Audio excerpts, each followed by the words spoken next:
Yes, it's start the recording up. Good. So welcome everybody. What do we got here? 26 today, might creep up to 30. That's great. Good numbers. A little bit of the agenda. I'm going to be your host today. I'm going to introduce some of our fine esteemed panelists. I'm going to do a little bit of a rant for 5 minutes on what I know about force plates. Might take me less than 5 minutes, and then Devin's going to come on and correct me, but that's okay. I'll deal with that. And then I'm going to pass it over to our friends from Sparta Science to give us their spiel on their fancy little product. And then we're going to open it up to the rest of our panelists. I have a series of questions if things get quiet, but people are welcome to take things in any direction. My job is to keep people from losing their minds, I guess. That's kind of what my role is here. But I got a whole heap of 20 some odd questions here to ask. If we don't get through them, life goes on. Anyway, so welcome to our panelists all the way from the US of A, which we've heard so much about lately. It's like we live there. We get so much information about the US. So starting with an old friend of mine from my Texas days, Eric Cluft, who used to be the director, VP Performance Systems at what we call Athlete Training and Health down in Houston. Eric's a fine man, and he jumped ship, as many people did, to much more wealthier climates of commercial industry. And so he is now chief Sparta sales kind of guy. I'll let him tell you more. Eric, you going to say hi? Hey, everybody. Thanks, Trev. Brian, Buck, and I are here to represent Sparta. And Trev and I go back 2015. We met collectively via a health system integration play, and we became best buds. And so he asked us to come on today. And one, I think for me personally, I love connecting thoughts and ideas and practices and sharing those. So for me, the opportunity to have the opportunity to share what I've learned from Sparta in a year, but also what my point of view and how we're trying to move the industry forward. I think that's what Trevor probably taught me best over from 2015 on. And it's nice to still keep him as a colleague and a close friend. So thanks, Trevor. Excellent. And Brian Buck, all the way from Portland, Oregon, soon to be down the road to Mississauga. Brian, tell us about yourself. Yeah, again, thanks for having us. Really been at Sparta Science for about 3 years now. And really as my former athlete who had every injury in the book, which really led me into into the field of training. And so I worked in the MLB as a strength and conditioning coach for 6 years before coming to Sparta. And a lot of that time was using force plates to identify risk trends and better program from an objective lens, I guess you could say, better understand what's happening to my athletes and why things are occurring. So just been in the field to help people do things better than I did as an athlete and help make decisions based off some evidence and some better information. So happy to be at Sparta and happy to be here with you guys today. Yeah, Brian, and did you do your master's in biomech? Was that No, you? No, that was one of the other guys that I met. Yep. Great. And then we have our local friends and family, Devin Frayne, who you see lurking in the background in these meetings every week, sometimes sponging the basement as it leaks, as it happened last week right at the end of our meeting. Devin, say hi. Tell us all about you. Yeah, hi, everyone. Thanks for having me on. Obviously, sharing space with Sam right now. So we've had some internet issues, so we decided, to buddy up. Currently a PhD student at the University of Guelph. I study the spine and also do a little bit of contract work here and there for Push. In a former life, I was a sports scientist and sport biomechanist for the Canadian Sport Institute, Ontario. And a lot of you guys that have been on these calls have definitely deeply influenced me. So thanks a lot for having me on. Thanks, Devin. And then the new guy in town. Heard a lot about this person, never met him. Seems like a good guy, although he's a power lifter. I'm a little concerned about that. His name is Steve Hirsch. Steve, you got a camera there? Can we see you, or are you just going to go by voice? No, I have a camera on. Oh, there he is. Yep. So tell us about yourself. Introduce yourself. Yeah, thank you for the introduction. it's great to kind of virtually meet everybody. It's being my first week here. I know just some familiar faces, but as for me, I'm currently a PhD student studying biomechanics at the University of Toronto. And as Trevor pointed out, I'm currently a powerlifter, but I do have some experience with Olympic weightlifting as well. Worked as a strength coach for a while. It's been 7 years now, I guess, so not that long relatively, but I've also done some contract work on the side with another tech company called Curve, where they do a lot more computer vision work to try to do some kinematic analysis of human motion. Great. Well, nice to meet Steve finally. And then we're going to be joined shortly by our good friend Ryan McDonald, which a lot of you know from Canadian Sports Institutes. He's been there for years and years. Canadian Sports Institutes has force plates. They use a force deck system. Doesn't sound like they're using it a ton yet. I don't see anybody else from CSI. As any other CSI guys here? I'm not seeing them. Anyways, I think they had meetings this afternoon, so they weren't able to join us. Anyway, this is recorded. They'll get all that. Okay, so my little rant. So in 2015, when I was in Texas, I had a email from a company named Sparta saying, we've got this magic system that uses force plates, and we're going to tell you how prepared your athlete is for training on a day-to-day basis. And we're going to tell you if your athletes are likely to get injured. And as I do with a lot of these sales emails, I just kind of ignored it. And I kind of looked at it and just basically ignored it. Eric, how does that feel? Now, poor guy, this is his life. Anyway, I turned around, and a week or two later, we had 7 different facilities. I drove from facility to facility all day long. I show up at one of my facilities, and one of the strength coaches says, hey, these guys from Sparta were just here. They're selling this force plate. I said, oh, yeah, I've heard the pitch. And yeah, this looks really great. I don't know, this could be the thing. And I said, well, okay, what did they say it could do? Well, it'll tell you if you're ready to train. It'll tell you if you're going to get hurt. And I said, well, how does it do that? I don't know, he says. And then I said, well, what does it measure? What numbers does it give you? You know, how did they come up with that? I don't know. I said, well, what's the research? He said, I don't know. There's something on the website. So we went to the website, and there was one article, and it was like, okay, there's something there. By then, I'd heard about force plates for quite a while. Of course, in Canada, you've been surrounded by many people who use force plates. Really popularized, I'd say, by the guys at Calgary and Matt Jordan and crew, who Matt did his entire PhD using force plates and looking at return to play in alpine skiers. And if you went to a lot of his meetings, he talked a lot about force plate data and the importance of it. And if you worked with CSI, you were doing force plate analysis all the time. You're never sure why, but you were doing it. And sometimes you'd get numbers and you weren't sure what those numbers meant, but you kept them. So I said, all right, what the heck? I'm going to start doing force plates. I had a pot of cash. I bought some force plates. Why not? And I started jumping around on them and having athletes jump around on them. And I got this crazy data. Of course, you're doing tons of collection, right? 200 to 1,000 hertz, depending on what your collection rate is. And so you get all these numbers and you can graph it out. And I'm looking at these things, and I have an athlete jump 5 times and I get 5 different traces, and I have tons and tons and tons of data. And I don't know what to do with it. So I call people up and say, what do I do with my data? And they said, well, I've got these special algorithms, but I'm not going to share them with you because they're special. And so I just kind of picked away at the data and I said, well, what do? Do you measure rate of force development? Oh yeah, you could do that, but it's not very good.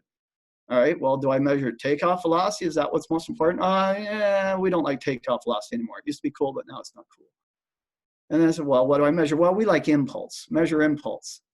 Said, well, okay, how do you measure impulse? We have a little system that does that. I don't know if I can share that with you.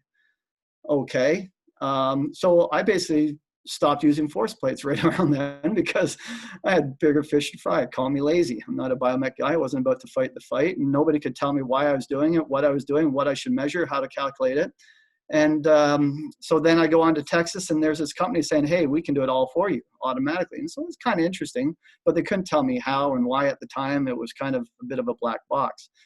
So I, again, just put on the back shelf, and then time travels. And then all of a sudden I hear my good friend Eric Clough working for Sparta.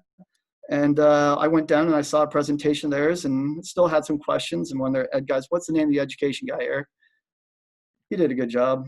You and Brian were beating on me for a bit, and I beat back. And then what was the guy who came in?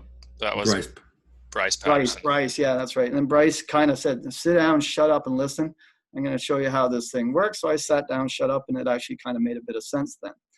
Anyway, so I don't know what you guys know about force plates. Can you give me screen share there, Sammy?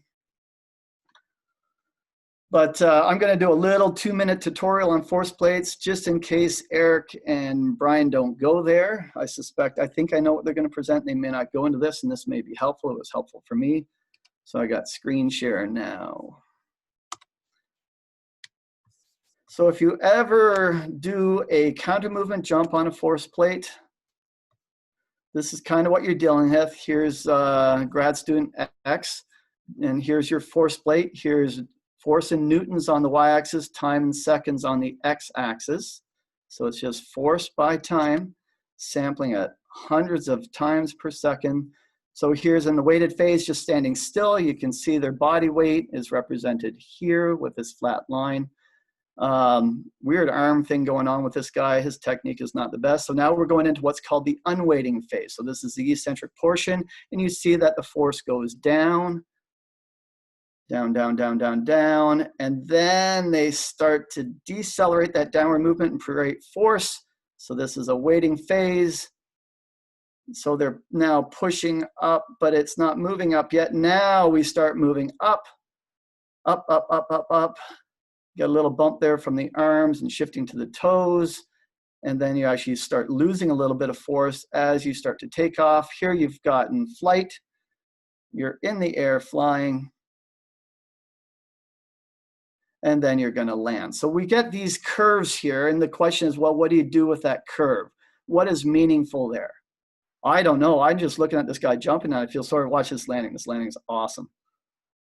Oh, yeah. Shoot those knees forward. Yeah. Great absorption. Anyway, I look at the movement. I go, it makes me cringe. I don't need to look at a force plate. But anyway, if we were to measure this force plate data here, I'd be interested to see what the Sparta numbers would be.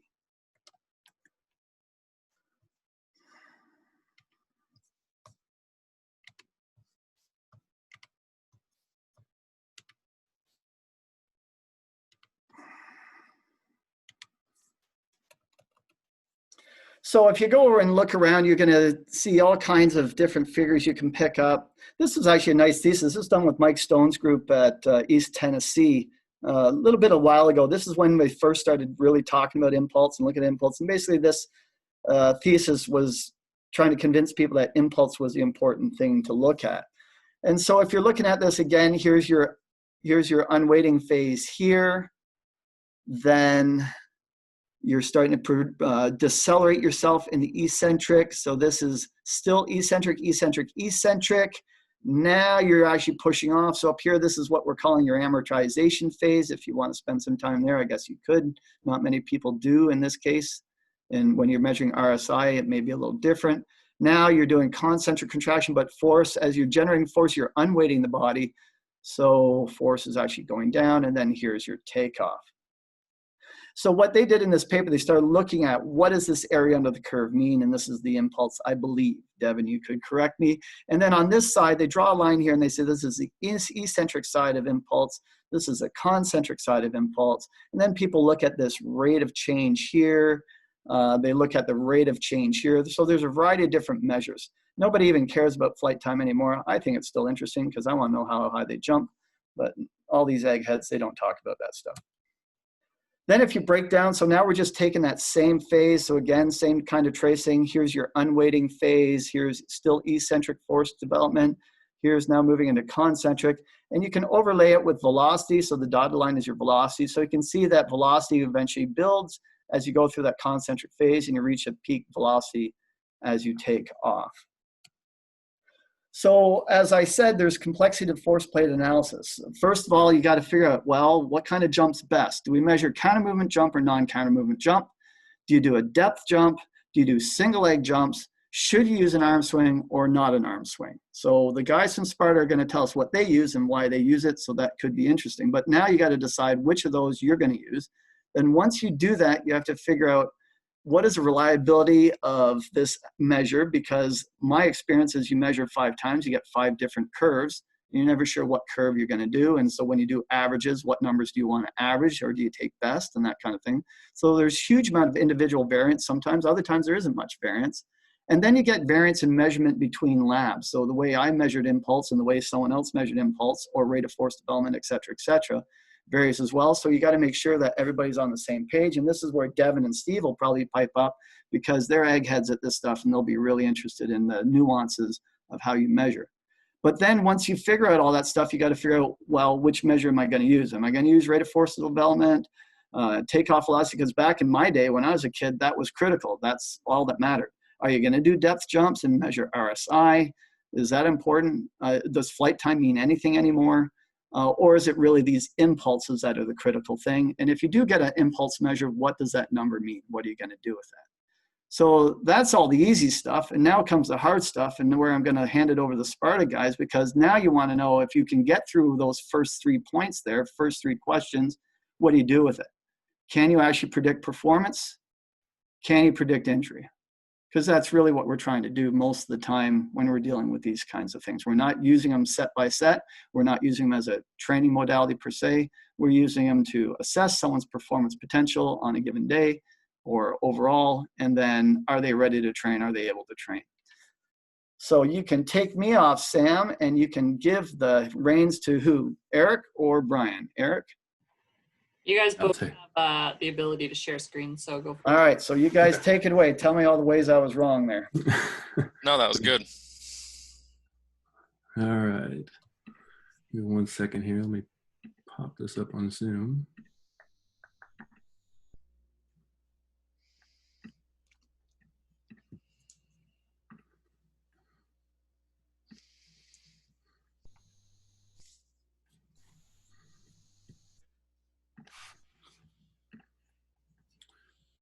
All right.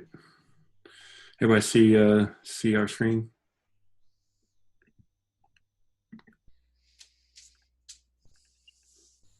We good? Yeah, I can see it. Okay. All right, so Trevor provided a little bit of background on the science side of it, but ultimately, what are we trying to solve at Sparta? Really, when we were founded in 2008, the ultimate goal was, how do we assess and improve musculoskeletal health utilizing AI and machine learning to help really drive our decision-making process? Because ultimately what we want to do is take away, help people improve their physical limitations and build resiliency to really against injury more than anything else. And so in the infancy, for 2008 to 2012, primarily served as a training facility. And around 2012, started really taking the best practices and putting it into software and saying, okay, now how do you put these into practice? And ultimately within sport, government, health, these 3 different verticals, even though all these organizations are different, they provide massive contribution to helping us understand how does each organization assess individual health, and ultimately what do they want to get out of it. So whether it's sport, whether it's government, whether it's general health and health populations and research, ultimately, how are they trying to help the populations that they serve? Because for us, musculoskeletal injuries are the #1 priority for all of our orgs. So it's not to demean or to diminish the other areas, whether it's cancer, diabetes, or the other 2. It's really, those have severe consequences. But for our organizations, what can we affect? And that's where we're trying to really make an impact, and we feel we are. When you look at current solutions out there, ultimately we're trying to look at what is not working right now. The infrequency of scanning 1 time a year or twice a year, that is not effective. We know the human body changes much more frequently than that. How do we better prescribe prescriptions that A, get compliance, and B, have a better individual basis to drive better outcomes? And then ultimately, time is our most precious asset. So how do we manage time to get a better ROI? So we have three assessments: a jump, a balance, and a plank, all less than 80 seconds. The jump takes 45 to 60 seconds. The balance and plank are 2 20-second trials. For this conversation today, we're going to specifically focus on the jump scan, because that's the one that's the more popular scan. We get really good insights from the balance and plank, But right now, for this population and from a time standpoint, we're going to spend all of our time today on the jump scan. From that scan, it immediately goes into a database where we're looking to compare peers to peer-to-peer comparison to start to understand and let machine learning tell us, okay, what are the similarities between these type of trends? And then ultimately looking at how it looks on the back end. So looking at the force velocity time curve and using sway velocity, and we'll get into the specifics in the later slides, but we look at 3 variables on the force velocity time curve and 2 on sway velocity. But ultimately, where does machine learning tell us where the similarities are? How do we normalize and standardize that data so we understand what is meaningful change? Is this jump good? Is this jump bad? And ultimately, how do we track that longitudinally over time? Because our goal is to scan frequently, understand meaningful change or the smallest worthwhile change, and then create immediate action that then we can take and reassess frequently. So rather than use raw data, we use t-scores, much like a bell curve. 50 is the mean, and it's 10 points equal 1 standard deviation right or left. There is no endpoint right, and there is no endpoint left. So for us, we can continue to add in age, gender, ethnicity, training environment, training history, other biomarkers. But most importantly, we all know that previous injury is the greatest precursor or greatest correlation between further injury or future injury. So it's not just force data that we're putting into our that's driving our insights. So here's our jump scan, and we picked a counter movement jump with arm swing because we want it to be repeatable and reliable. Everybody can jump, and we want to assess the whole body as a dynamic system and as it behaves. And so we want to be natural. So hands on the hips is not always natural. You know, there's a lot of variance between trunk folding.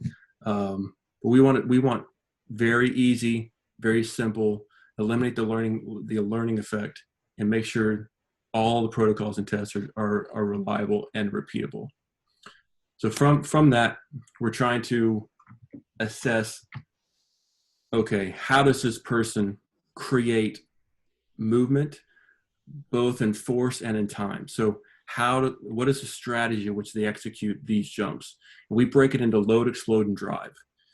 And we'll get into specifically what load, explode, and drive are in following slides.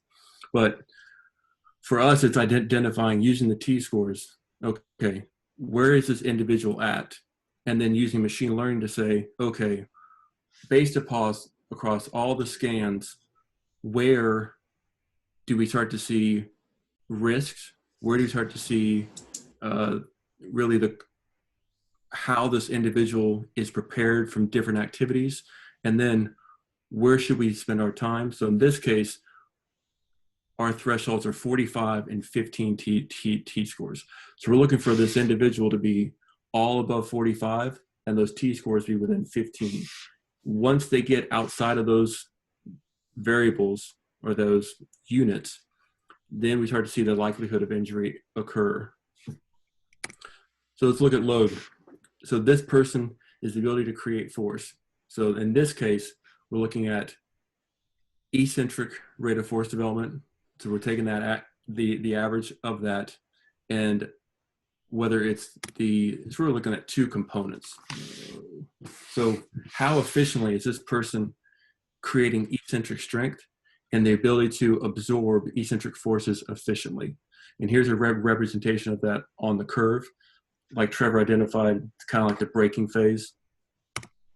And explode, we're looking at really the transition of the jump, or how this person really ultimately stabilizes their core, and through elasticity and strong and responsive lower upper trunk, how they time that movement up to down and how they transition through that phase, also known as the propulsive phase.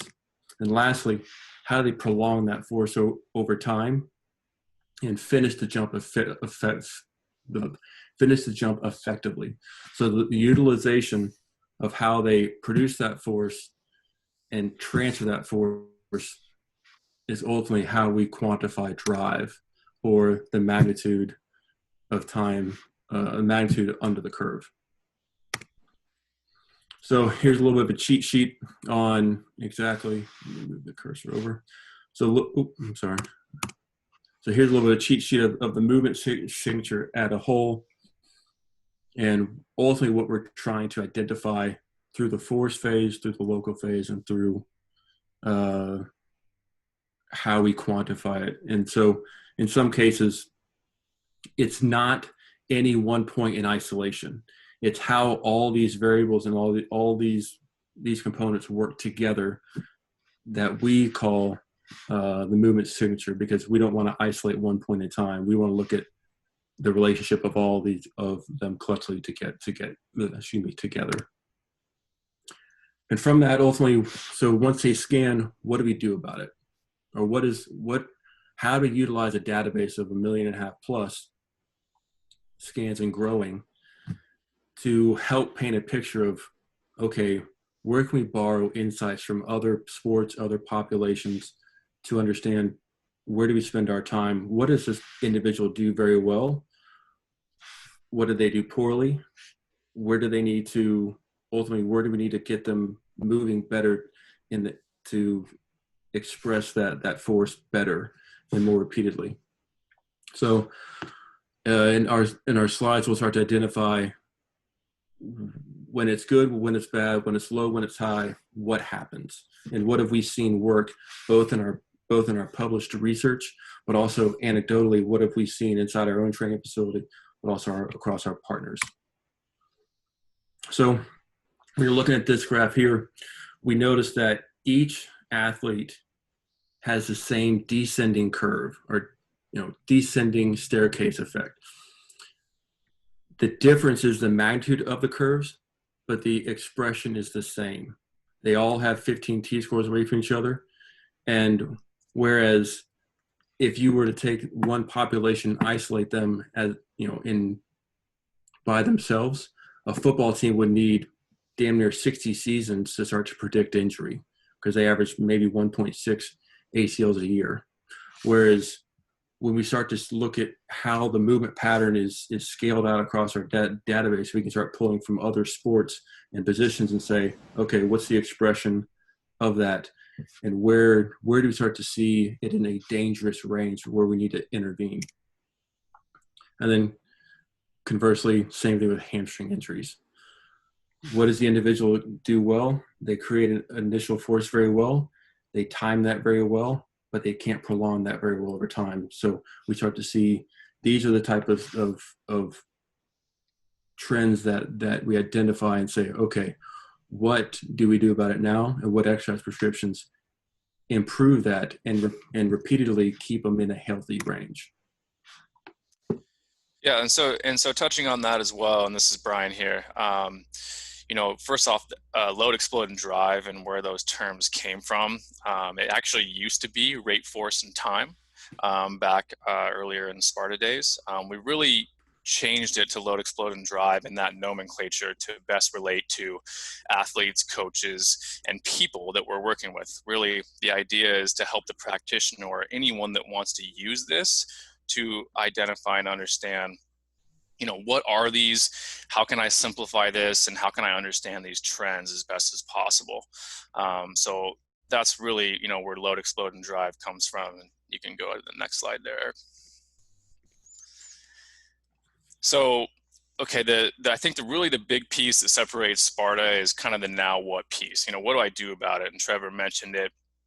Okay, we can look at all this stuff, but does it actually help us take action, and it helps improve the health and availability of, the people that we're working with? That's really the end goal of Sparta. And so what was pretty cool is that we have this diagnosis piece, and we're able to identify these specific variables and their relation to each other, but how do I improve them? And actually, what do I tell the individual to do to get better? And how can we improve health? So if you just look at this, obviously, if you're looking at that variable on the top left, you'll see a certain type of scan. what Sparta did, the study that Eric had referenced there, was we did a 4-year study that was published in the Journal of Strength and Conditioning, where we actually had to go through and classify all the lifts, classify volumes and intensities, dosage, all of that.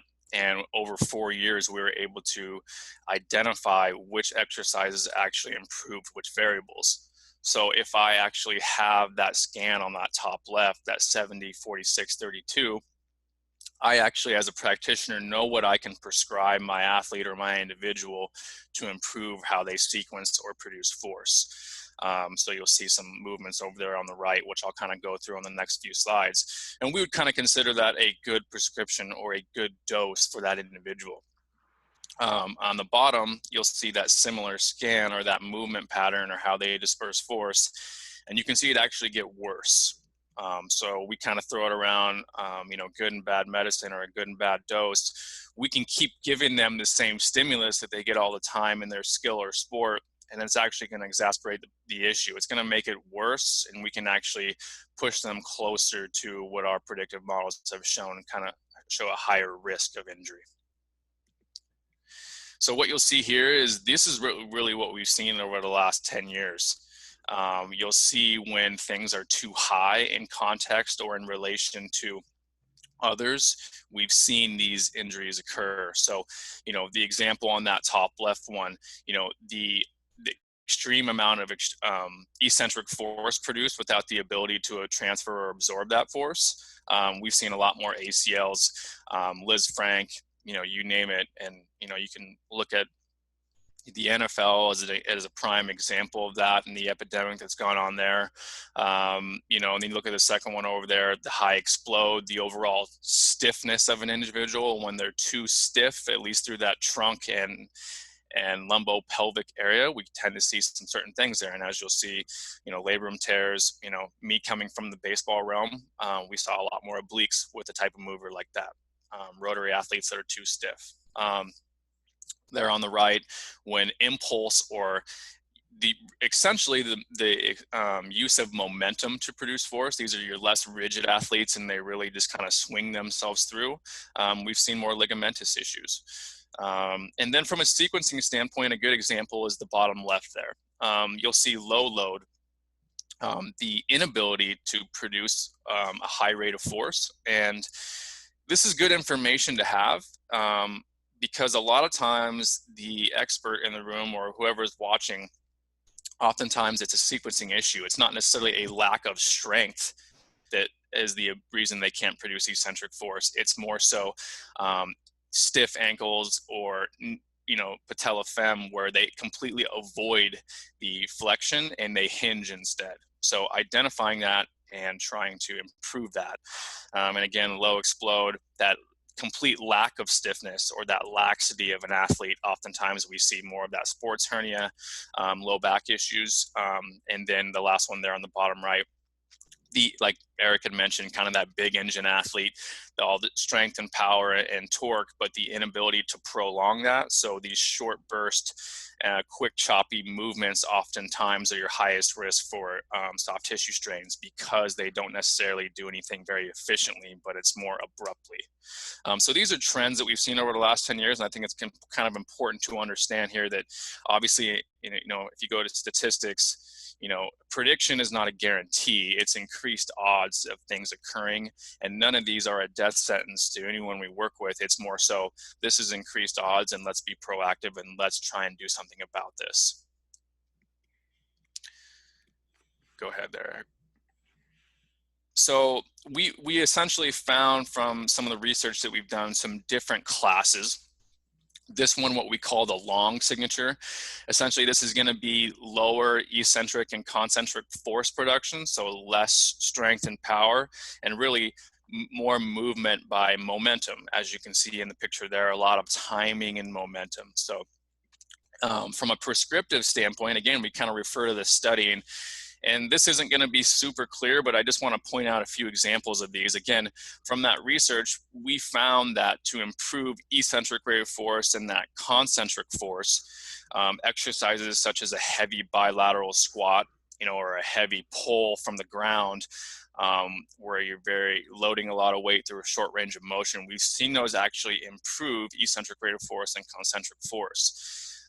But at the same time, we can continue to give that athlete something that's actually going to make the issue worse. So we can actually give them more momentum-based movements in their training, and we're actually going to see them rely more heavily on that. And actually, I think it's just as simple as, what is their main skill that they're doing in their sport or everyday life? And then where can we provide support to counteract that in the facility or wherever we're doing. So we've seen movements that involve momentum, like broad jumps and sled pulls, where we're really using those arms and swinging through to actually improve that impulse or time under the curve. So we want to stay away from those. So if we're going to prioritize movements that can help this individual and those that can also feed the current issue, we can be selective about these, and that's really where the research has helped. Next slide there. Same thing with here is a lateral signature, and as Eric mentioned, kind of that descending pattern load explode drive.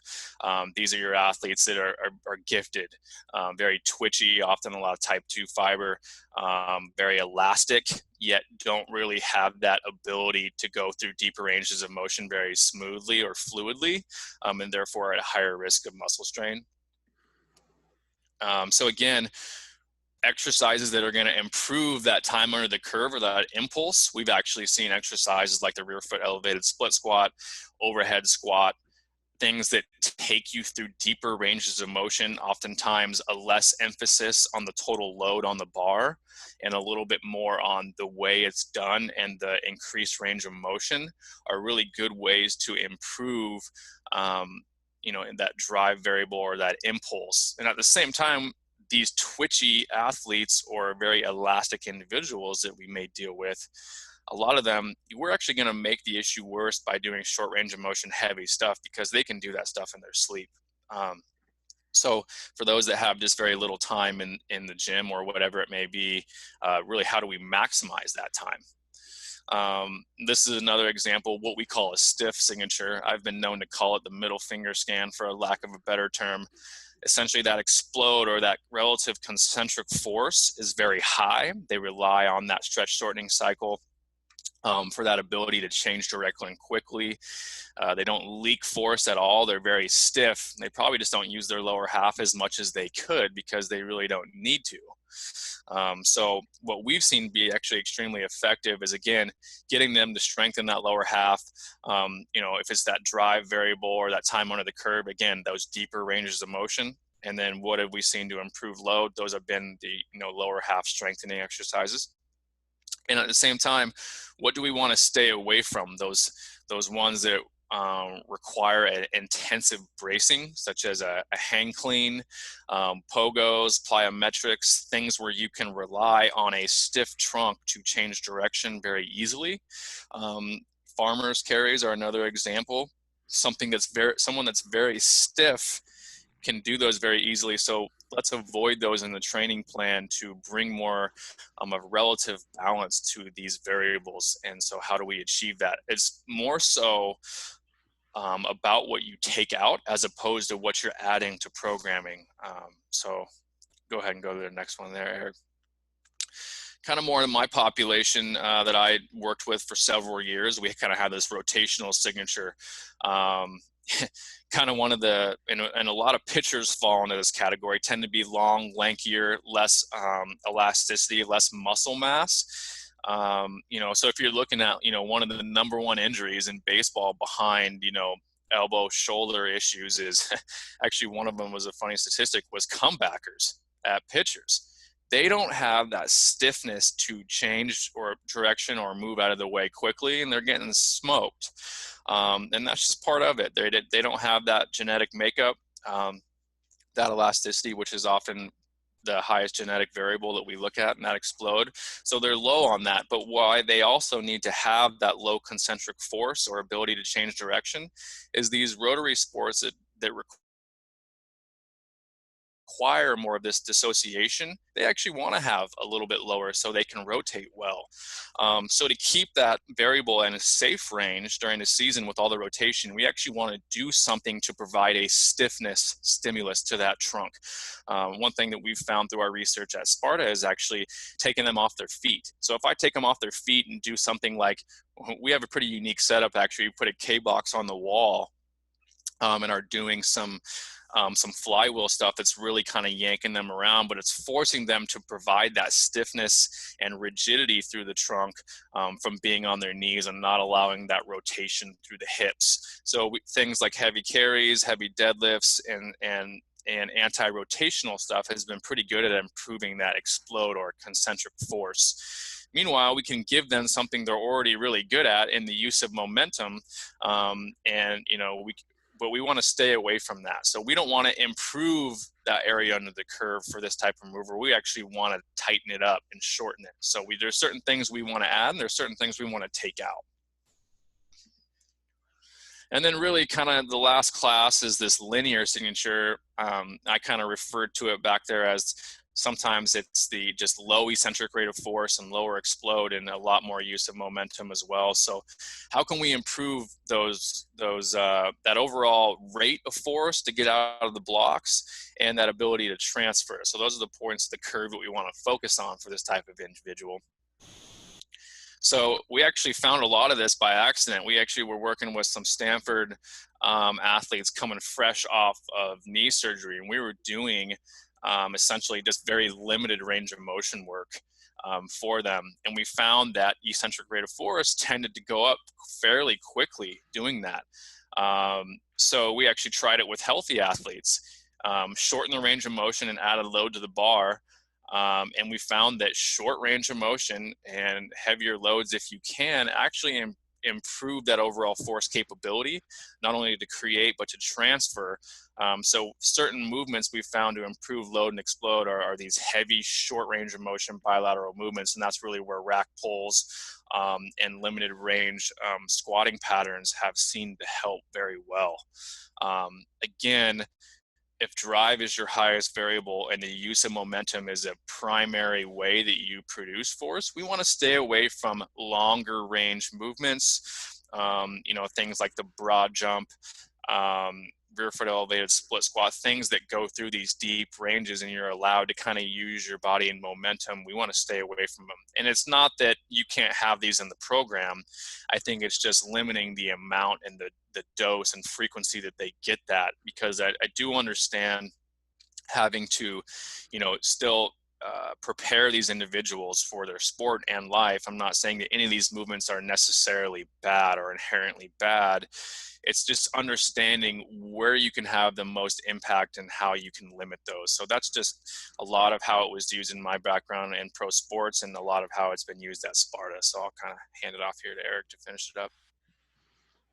No, thanks. And Brian touched on it, with that last slide, the dilemma as practitioners and people in the field. And if I'm, from my point of view, if I'm a GM or an admin, and I'm looking at, okay, where do we spend our time? And as a practitioner, how close do I want to put this athlete at risk, without getting burned? And so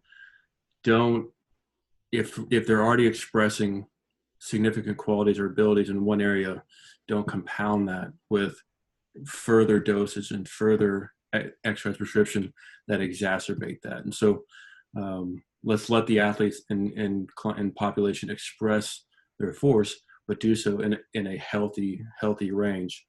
Because much like a FICO score, if I go to a bank and I have a 500 credit score, the value that I have to that bank is low.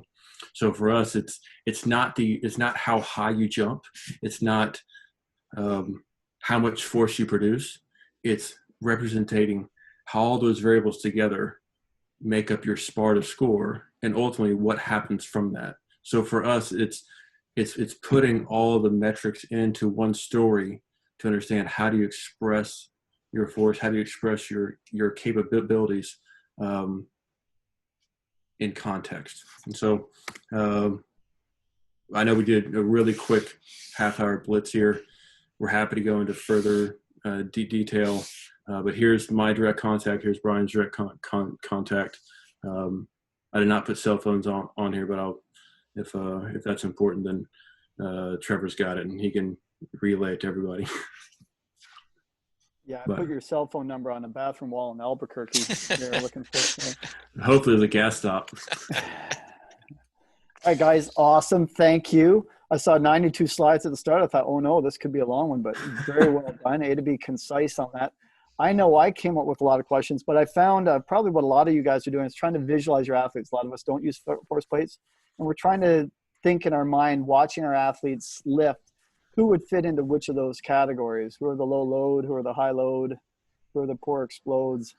It's to me, that's one of the most intriguing things, to see if there's relationships you can see just from watching your athlete that you would correlate to the force plates. But this isn't about me guessing at stuff. I want to go to the experts at this stuff, people who love the force plates. And I'm going to start with our good friend, Devin. And Devin, I just want you to feel free to ask questions or to maybe offer insights from your experimentation, your background doing this testing, as to, were you able to see similar outcomes? Did you use similar numbers? And, or did you learn something new today that maybe you haven't thought about? Always learn something new talking to you guys, Trev. Yeah, thanks for that, guys. So Trev gave us kind of a few points of in case no one generated questions, or in case everybody was a blank slate, including me. But I definitely wanted to make a point of talking about some of the big challenges here of force plates. So work with force plates is kind of contingent on you basically accepting that the human being is modeled as a point in space. So force plates are, they're a spring sandwich, right? They're 4 springs attached to 2 really heavy plates that measure ground reaction forces. So, and the tough thing about getting one kind of force vector or force value is that it's supposed to map onto a human. So if you've got 1,000 newtons of vertical force of somebody standing on a force plate, it means that that force is sort of acting at their center of mass, and that it describes the center of mass movement and acceleration. And a difficulty here is that human center of masses don't get injured. Actual tissues get injured. And human center of masses don't move themselves. It's relative limb and arm and you know, that trunk type of motion. So that's what I found very difficult in kind of extrapolating a lot of this kinetic information directly to a human without also looking at the kinematics or the motions of all the segments at the same time. So the way you do that is by associations and correlations. And Eric and Brian took us through and mentioned a big 4-year study that they did. And my guess would be that over these 4 years, they're looking at the strength of these correlations and associations, and that's how it's, you know, going. And that's what we do with a lot of other individual signals, like signals from accelerometers or signals from whether it's a, you know, like a tendo or something. We kind of relate those to what humans would be doing. So I just wanted to bring that up and say that it's often difficult to map force one-to-one. I had a bit of trouble just following the exact like derivation of your load, explode, and drive. Would you guys be able to expand on each of those specific numbers a little bit?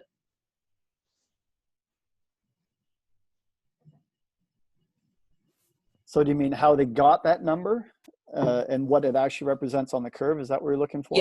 Yeah, okay. So maybe pull up that one slide where it kind of summarized them all and show the curve. Unless no one else is interested in that, and we can move on. Yeah, no, I agree, because that's one place where I keep getting lost, is because maybe I'm not familiar enough with force plates. I'm trying to visualize, okay, where on that curve is that happening? And that's what happened to me when I tried to analyze data, is what on that curve is going on. So you have these different signatures. So let's go back to that summary one, maybe, where you had all 3 represented. Or the one 3 slides in a row. One. Yeah. Go back a bit more, like that one there. Do you want to go up to that one, or do you want to get the force tracing? Keep going. One more, maybe. No, okay. So yeah, starting from there, I think. Yeah. What's the question? I don't think they So the question is, what do these numbers mean? And these are T-scores, right? So they're compared to a mean. Is that what's going on? Yeah. So go ahead. Yeah, I was gonna say, so first off, so if we're doing 6 jumps, we're taking the average of the 3 highest jump trials and kicking out the other ones. So again, these are an average. So the load, for example, average eccentric rate of force is going to be from when you're back to body weight until velocity is instantaneously 0. So it's the a rate curve. of What? average rate. Correct. Yeah. So you're taking, that could be like 50 data points of instantaneous slopes, and you're averaging those, and you get a number of average rate. Correct. Okay. Okay. Next. Explode average relative concentric force. This is going to be that amortization phase when velocity is instantaneously 0, looking at the average magnitude of output there. Yeah, this is where I got a little confused. So what's your start time and end time for that calculation? Are you starting at the concentric, obviously, where the red line Yes. starts? Okay. And are you going all the way to flight? Yes. So when they leave the plate. Okay. So it's just, you're just averaging all those time points over whatever you're, all of them, every single one at whatever hertz you're taking it at, right? Correct. Yeah, so this one's not a rate. That was where I got caught up there. So this one's just the average of all those values in red there. So it would still be positive. Correct. Okay. And then drive is going to be relative concentric impulse. Really, again, starting where we started to measure explode as well, and it's going to be until you leave the plate. Okay. So the impulse there. Yep. That would be directly predictive for you guys also of jump height too, if you were correct. Yeah. The yeah. impulse momentum theorem. Cool. All right, that helps me. Good. I definitely have now, lots of other questions, Trev, but I'll No, Devin. Around. So you made an interesting point, though. You're saying, we're treating it as one single point in space, when in reality you have joint by joint forces that are going on. So how do you take a singular line in space and then make that relationship to a joint by joint issue? And you heard Brian say, well, it could be related to this and it could be related to that. There could be several issues that may come out of having someone with poor drive or poor load or poor explode. So maybe, Brian, tell us, is this, just how tight are those correlations? I looked at the research really quickly. It looks like a lot of it was presentations at meetings and kind of stuff. Like, what kind of correlations are we dealing with when we're dealing, like, injury is a fickle thing. You're really counting on a lot of people getting hurt. And I know you have 1.5 million, but how does that 1.5 million allow you, or how you've been able to tighten this up with time? Because I know when I first met with you guys, I didn't think you had it tightened up. That was back in 2015. So how is it tightened up? I mean, and the true mechanism of injury is so complex, and really human movement being so complex, and when we exaggerate these trends to help everyone understand what we're looking at and how this applies to movement, how these certain qualities can be trained.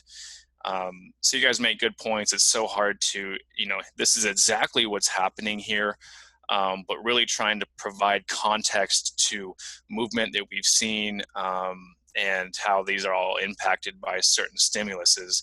But Eric, I don't know if you want to add on to that. The one thing I will say is that all this gets better with the amount of data that we're including or continuing to gather. Obviously, our statistical models get stronger, machine learning gets better. So it's really, and always going to be an unfinished project that continues to get more accurate as we go. But Eric, I don't know if you want to add anything onto that. No, it's well said. I think that's one reason where the different environments we put ourselves in, whether it's looking at the NFL Combine and those athletes, and not just isolation, but okay, what happens to them after that point in time goes forward. So we've been in the NFL Combine for 4 years, helping helping practitioners, helping the GMs and personnel departments help paint a better picture of where do they put their resources into this athlete. And we've got, studies where with them, looking at almost a 0.83, 0.86 predictability of ACL injuries in the first year. So for us, we're constantly searching for better prescriptions, better research. I think offhand, I think we've got two dozen various studies in different phases across the United States. So Sparta's not just a hardware company. We're not just a software company.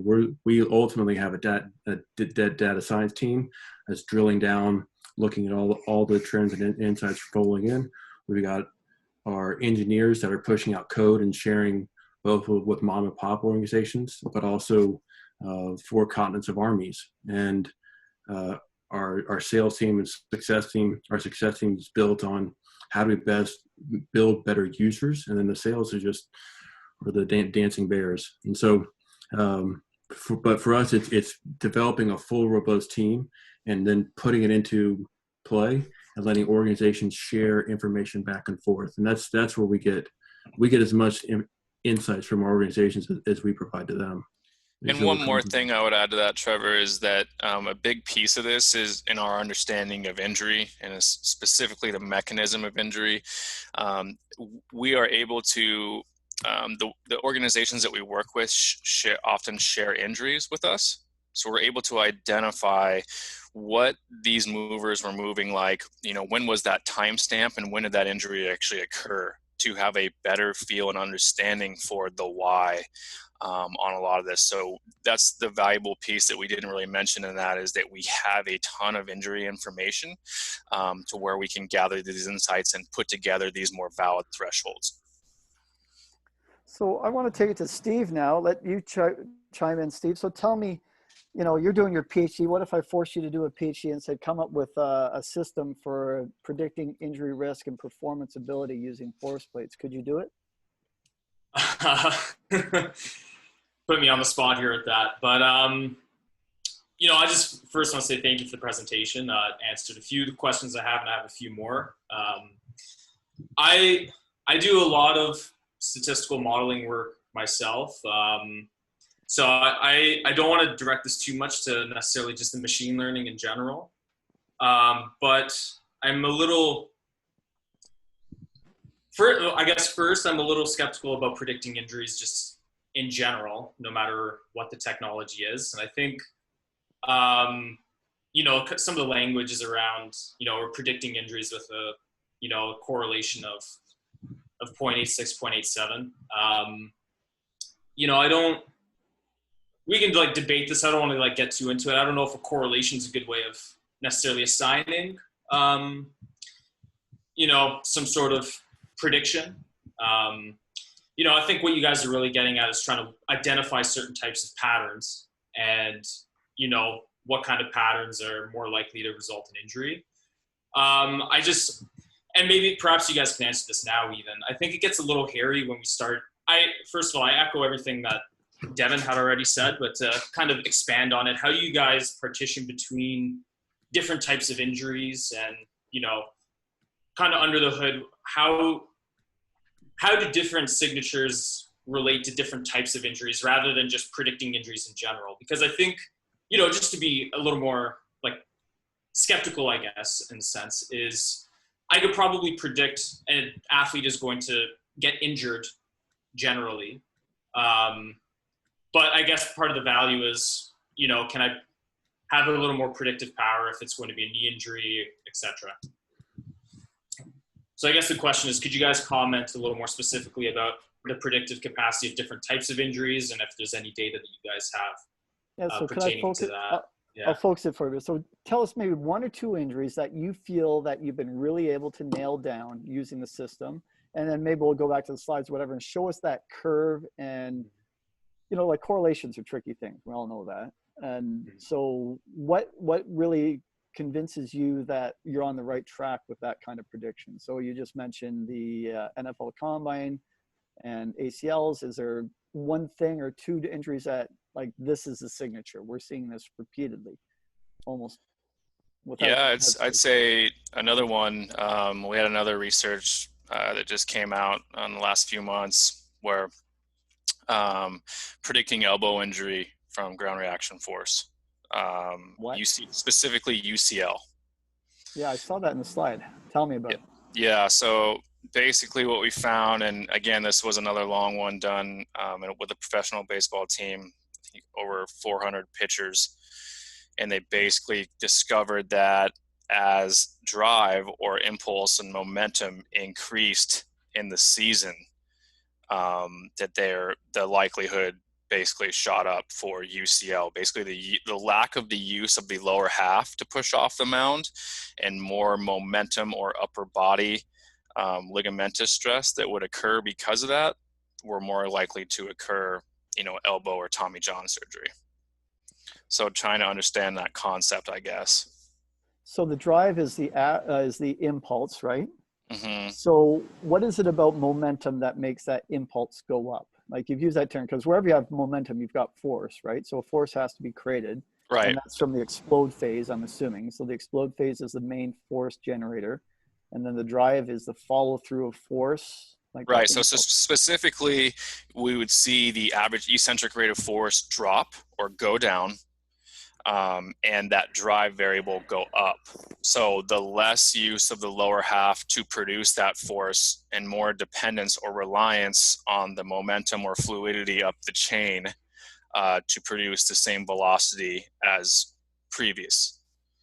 So more ligamentous stress, I guess, or use, as opposed to more lower body, musculature. Yeah. So in that case, you saw a higher, like a 70 on your drive, and you'd have like 40s and 50s on your load explode. Correct. Yeah. Okay, there we go. Yeah. So that top right variable is what we saw in that study as one of the key indicators for increased odds of elbow injury. So Steve, you see this now, and you're thinking again, we're always guessing a little bit when it comes to injury. What are the other concerns you have when you look at this? I guess, so are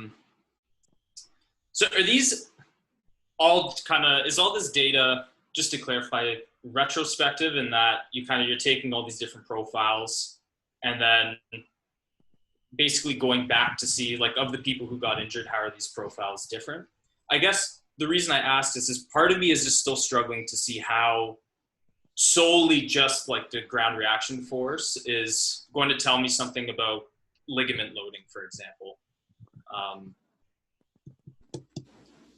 Yes. Yeah, and I don't know if I have the answer for you there. Mm-hmm. To be honest with you, I'm more than happy to connect you with our chief of data officer as well. To really, he's really well versed on this, to probably have a conversation offline, no doubt. Yeah. I don't think I have the answer, Eric, unless you have a better answer on exact mechanism of this. Yeah, Eric, you gonna go? Yeah, I was just saying, I was going to echo Brian's thoughts. Like, what makes Sparta valuable is we're not just one department or one team. So for us, we're happy to connect the dots with anybody on our research side or our data science side, to look at both prospective and retrospective side. So is it largely retrospective, this does? So do you test everybody at the start of the season and wait for an injury, or do you look at everybody retrospectively and say, what injuries have you had, and measure their thing? It's retrospective studies. So you are looking back in time and saying, you guys, the guys who had the UCL, really, you have problems with this. And it could be a cause effect thing going on there. It could have poor drive because they've worked with the UCL and they find ways to get around it, right? Correct. I mean, there's a lot of different reasons for the why. But we basically get the injury information through the OSIX code and timestamp, and understand when that was in their data for a lot of the studies. So I hear Ryan McDonald's in the house. Ryan, are you awake there? You've been listening? You came in a little bit late. So what do you think of this, fella? You've been using some force plates a little bit. Even give or take whatever their models are. Is this a useful thing for you guys when you use it? Do you do this kind of stuff? What questions do you have? I think this is phenomenal as an infographic, and some of the different ways you bucketed it is really phenomenal. I think one of my questions is sort of, when you look at the injury, are you able to, or do you consider the components of the match or of the game in that injury mechanism to rule out whether it's fatigue or the demands of the sport, or some kind of element associated with that when trying to tease out an injury? Or is it just, they sustained an injury on July 17th, on July 15th, this is what their profile looked like? Yeah, I mean, good question on that. I think it's really both. I think a lot of the data that we have, we're not looking at specific mechanics of that delivery or that approach or of how the sport is played. We're looking, strictly at, what was the, objective movement on the force plate and what injury occurred and when. Okay. Well, sorry, if you guys are getting some feedback here, I had to migrate to the garage. I have a baby asleep upstairs. The other piece I think I'm really interested in is, like, beyond the use. I mean, like, quantifying injury risk in the upper extremity is definitely something from a beach volleyball or volleyball perspective we're always really interested in, and we're trying to learn a bit more. But have you guys started to go down the route of looking at some of the ass shoulders or some kind of upper extremity specific testing, rather than trying to pull out force plate related testing from the lower extremity and apply that to the upper extremity injury risk? Yeah, we do have an assessment that we look at where we do basically a push-up position, and then we're going to look at one arm at a time on that, essentially balancing or stabilizing on one arm, and we're looking at sway velocity there, and we have quite a bit that we've gleaned from that. Another piece of the, looking at ground reaction force and upper limbs and injuries is a lot of times, and a lot of this information I got from a guy who comes from the military and is in pro sports now, is talking about, even shoulder tightness is going to impact the way that you perform a counter movement jump. Anything is going to impact, overall strategy there, and there can be some insight from that. And obviously everything starting from the ground is going to dictate what happens up the chain. So a lot of that is obviously theory in sense, but seeing that we saw these type of things actually occur just supported that in a sense. But really the plank assessment, where we're looking at that sway velocity, we've actually seen we got some pretty good models set with that in shoulder injury all the way down to groin in that position. So we can go over that at some point as well. Interesting. Yeah. And then I might have missed it during my migration, but looking at not just the retrospective analysis, but the accuracy of your predictive analysis, in terms of, if someone shows up with this profile, how accurate is it at, like, 3 days before the injury, or is it 7 days or 10? Like, how far out does that kind of cone of uncertainty go? And does it get more accurate as you get further away? Like, are you guys more accurate 28 days, saying, in the next 28 days, we would expect this person to have an injury? Or how does that cone of uncertainty evolve in a predictive sense rather than a reactive sense? And have you done any kind of predictive or prospective analysis rather than just retrospective? Good question. So first off, the specificity and the studies of the accuracy of injuries that occurred from the NFL Combine, that was done from a third-party research. More than happy to share that with you. Shoot, I forgot what that second part was. Eric, if you're there, fill me in. Forgot where I was going to go there. How far out? How far out? Oh, far out. Yeah. So the studies, I'd have to confirm with our data scientists. I believe if they were done within 90 days. And Eric, correct me if I'm wrong on that. Yeah, most of our organizations range between scanning every day to every 5 days to 7 to 10 days. Most of them do not go past 3 months. So for us, it's getting that frequency of scanning to really identify a longitudinal trend, and then looking for the deltas as from day to day. Awesome. And then last one,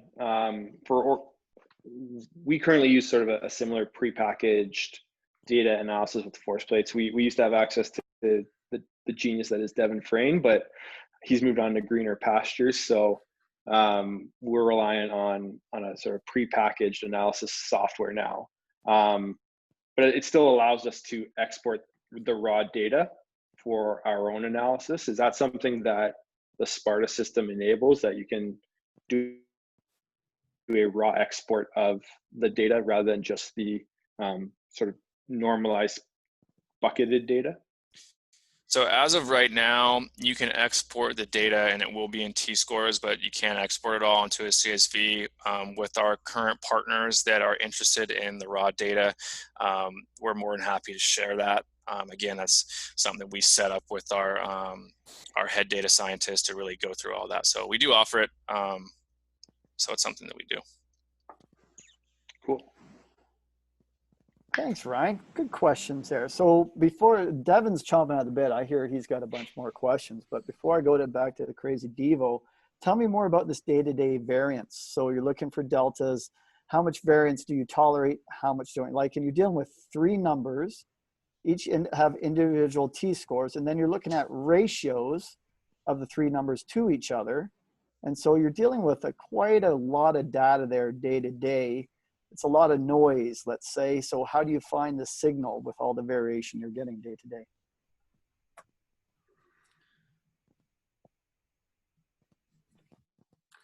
Yeah, so we're trying to better understand, smallest worthwhile chains. We know that load, obviously eccentric rate of force, is going to have more variance than the other 2 variables. So there's going to be more variance in that variable than explode and drive. So right now, I think, on our software, we're looking at, roughly a meaningful change being like 10% change, or a standard deviation for load being somewhat significant, and being able to understand that actually in explode as well. And then drive is going to be, roughly, we've seen a variance of roughly 5 points or 5 T-scores be significant. Eric, you can probably add to that. Yeah, from our standpoint, drive's the quickest, and then load obviously adapts slower, and then explode. But for us, smallest worthwhile change could be 1 to 2 T-scores, and then meaningful could be 2 to 4, and then significant is 6+. So. And I think, that's tough to have a clear cut on that. And I think, looking at the raw would be just as hard, 4,800 Newtons versus 6,900 Newtons. Where is that meaningful threshold within one individual, or, and then in comparison to other metrics as well. So, I'd like to hear if anyone has the smallest worthwhile chains as well, in the raw form, I think too. If anyone has that, maybe Devin has that. Devo, got anything, buddy? He's calling you out. Yeah, actually, amongst the many questions that I have, this is really cool, by the way. I really like this. I knew you would. Was something with worthwhile, because the bigger your sample size gets, right? As Trev put it, maybe it's a way to control the variance a little bit, although it may not always decrease it, but that's a statistics conversation for another day. But what happens when you get more and more and more people is you get just better at dichotomizing the groups, and those changes that you're seeing might actually not be very meaningful without something like an effect size statistic. So an absolute difference might be very, very small. There's actually been quite a few research papers put out on this where, if you test more and more people, eventually you're able to discriminate based on like 3 or 4 Newtons of force between groups where you may not want to do that. So I haven't really dealt with T-scores very much, but something like an effect size, which you guys are probably looking at for your worthwhile changes, would be somewhere where I would go. I don't know. Mm-hmm. Stephen also has tons of expertise in this area. So what you got, Steve? Yeah, like the T-score will kind of act as an effect size in that sense if they're in standard deviation units, essentially. So I think you could probably get at that depending on how you're looking at the difference and how it's standardized. But it is, I think like a raw effect size would also just be probably easier to interpret because there's less intermediary steps and you have an idea of what the actual, even just the within person variability of somebody. Having that data might help because two people might have different amounts of variability, and the smallest worthwhile change for certain athletes might be different for others. And I don't know necessarily like how granular things operate currently, like with the algorithms, but I think that's somewhere at least where over time, that's at least somewhere my interest is looking at some of that variability over time to parse out some differences. But I don't know if you guys want to add anything to that. I had a couple other questions for after too, but. No, and I just wanted to I mean, that's great on both ends there, and clarifying that by no means taking shots. I love hearing, you guys have probably more experience than I do for sure, and I just love picking your guys' brains on this. So thanks for answering those. So Devin's going to be out of work next year, so maybe we should throw him a bone. Yeah, this whole COVID thing's really affecting voluntary participation in studies. So his PhD's slowing down. Brian, you were the one that worked in MLB. Yes. So I had a short little thing. I don't want to belabor the injury bug because I actually prefer talking about performance, but we'll go there next. But so how do you guys in the MLB define injury? So good question, because there's like the 10-day DL, which is like not really a DL. Yeah. Stuff like that. Good question. I don't know if I have the best answer of what they considered that. Because what's public and what's actually what the organization understands as injury are two separate things. So I was only going off of, if it was like, I can't remember what our decision was for an acute injury, like how many days they were out, but just what was reported to us through the organization is all I went off. So I don't know. To answer your question, I don't have an answer. Yeah. Not many people do when we're talking about injury anyways. We're pretty poor at defining an injury anyways. But on the training side, because most of the people on this conversation talk about training. So it seems like when you had that, as Ryan put it, the nice infographic up, that what you would want to do or what your recommendations would be to somebody using this system would be to decrease the high numbers if they're too high and to raise up the low numbers if they're too low. Would you be able to speak to, like, if you were looking at some elite special forces person, or if Usain Bolt was testing, or if someone that's great at their craft kind of came in and they sat on the high and low side, would you recommend the same things for people like that? Yeah, no, we would. And I think the way we've always approached it with this information is really targeting the lowest variable. And what we've seen that do is really not only improve the lowest variable, but also lower that higher extreme variable at the same time. So, I mean, I asked this question my first year using it with the Rockies. Like, we had guys that were in the lineup for one reason. They were just like, let's say, very high explode, just a speed guy, can't really hit, chops it on the ground, gets on base, gets to the next base, etc. And my thought in my head was, why do I want to train, some other qualities when this one quality is the reason that he's on the roster? And really what I ended up discovering is that it wasn't about losing or gaining a quality. It was about dispersing force more efficiently to cut or mitigate injury risk as best as we could. And so we found that, and also this guy was a chronic hamstring guy, and this is N=1 obviously, but this was just an example of, we wanted to improve his ability to apply force for a longer period of time instead of being so short and choppy and elastic. And he's not going to lose the elasticity, especially when we're talking about something like concentric force. From what we've seen, that's been our clearly most genetic variable.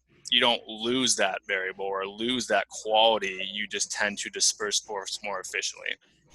So we would always aim for these lowest variables to attack, no matter who they were, whatever. We wanted to bring these up, and with the overall goal of improving availability. And we never saw downticks of performance per se by letting them be out there to do their game or sport.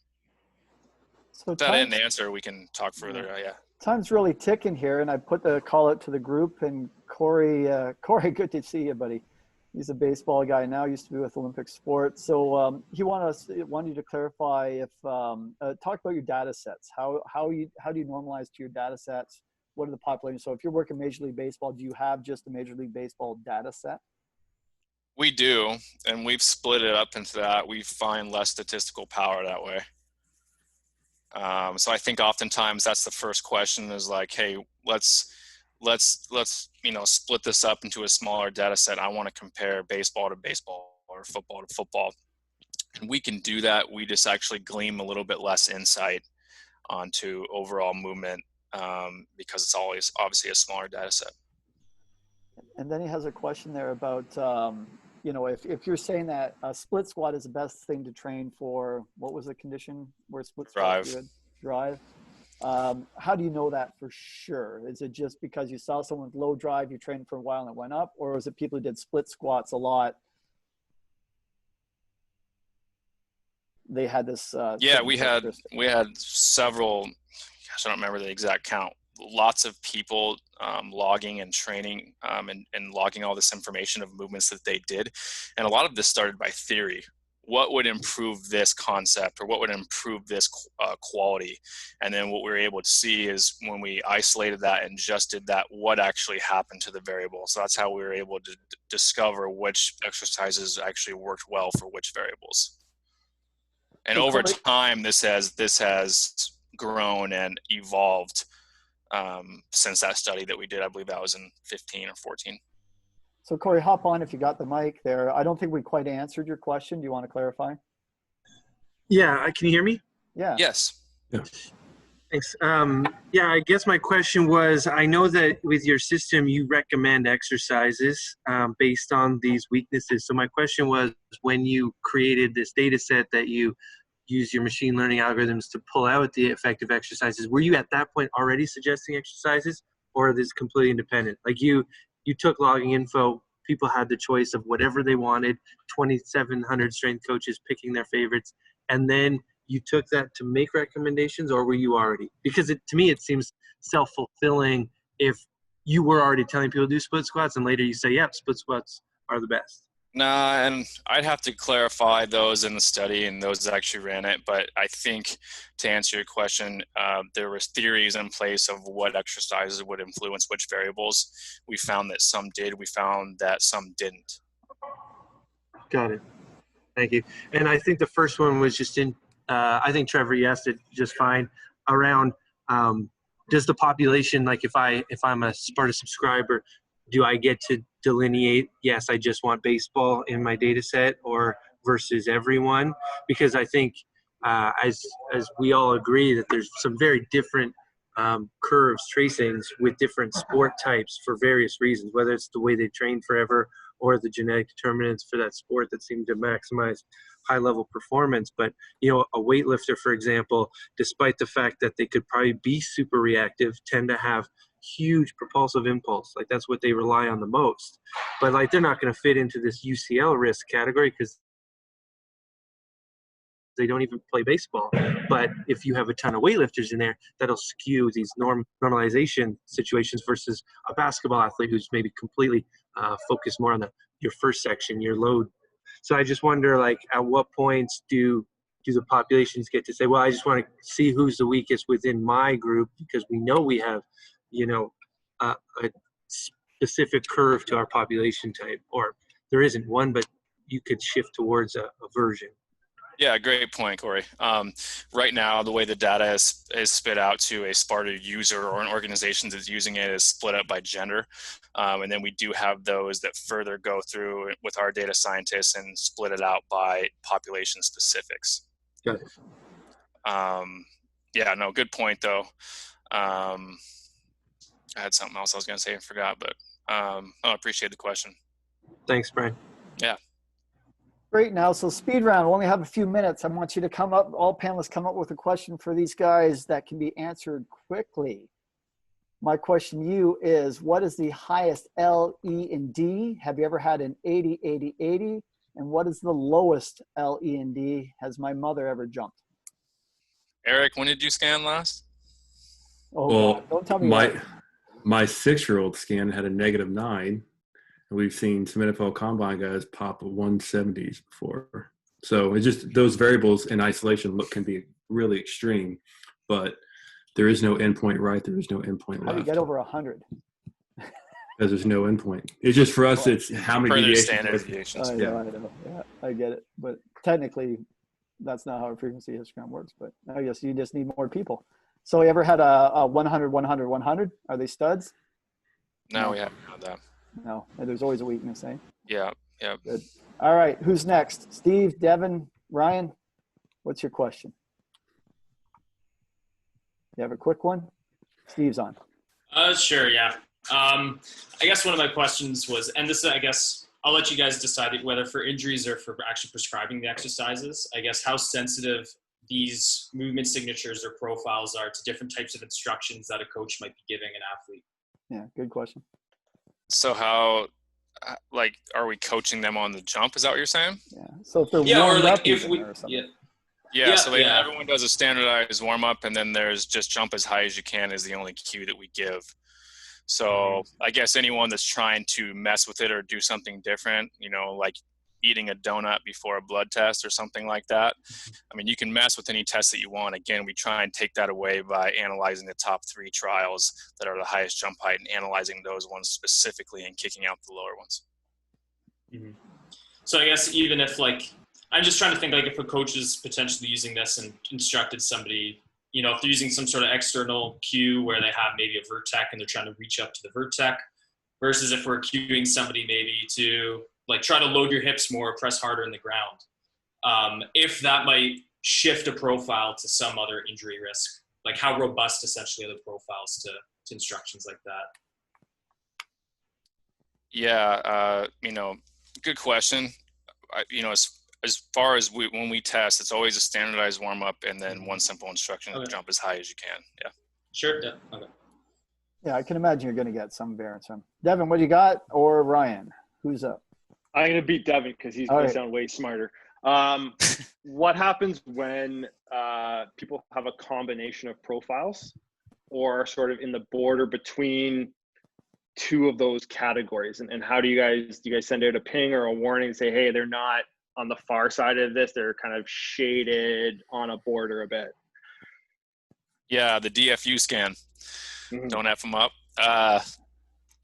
Really it's always up to the practitioner, right? So, and first off, let me preface this by saying some people use the programming very often and very much use our recommendations. There are customers that don't use it at all. That are really just looking at validating their periodization and validating how they're training and when guys are at risk. So not everyone that buys Sparta has to, if you have low drive, you must do a split squat. So it's a diagnosis tool. People use it different ways. To answer your question, it's basically if they were very even or very limited differences between variables, it's really up to the practitioner. However, it would be whatever you're doing is tend to working well. If they're staying healthy as they should be, continue doing as such. If you tend to see a dip in these, especially as skill volume picks up or anything like that, and you're seeing a dip, you may want to incorporate some of this and take something like this out to bring this back up. So it's really, these are just guidance that we're trying to, bring awareness to this in case it's needed, essentially. And hopefully, if that didn't answer your question, feel free to tell me. All right, Devo, last word here, buddy. Bring us home. Sure. You inferred quite a bit about somebody's movement pattern from the force tracing. And I was wondering if you planned to validate those inferences with a kinematic study later on. Yeah, great question. I'm sure we probably will at some point. We do have partners now that do use kinematics with this. We have an NFL team that has this right in the center of their DARI. And they're looking at both ground reaction force and obviously kinematics. So this could be something we do. Again, I think at the end of the day, Sparta is very simple. It's meant to be extremely practical and quick. So while a lot of things out there definitely have great research behind them. Not always the easiest to set up, and the frequency of testing therefore suffers. So we're trying to keep it very practical. Great question though. Well, there you go, guys. That's our time. I thought that was a pretty good round. Thanks everybody for participating. Eric and Brian, stay on. We have a special, no, we don't have any gift bag for you, but just stay on after we'll chat. Hey everyone, thank Devin, you so much for the time. I appreciate everybody. Lots of expertise on this line. Ryan, Devin, Thanks, Steve, Eric. great work on that. Ryan. Really appreciate your insights. You're a bunch of nerds. And Sam, are we back next week or what? We on next week or what? We'll keep you guys posted. We're gonna chat after this call, and we got some ideas to keep this going as people get more busy and things start to open up as well. So want to be conscious of everyone's time and make sure those that we really want to hear from are able to make it. Devin will work for food. Yeah, ouch. All right, guys, see you around. Thanks, Yeah. Thanks everybody for coming. Thanks, out. everybody. Bye, everybody. Sam, kick everybody.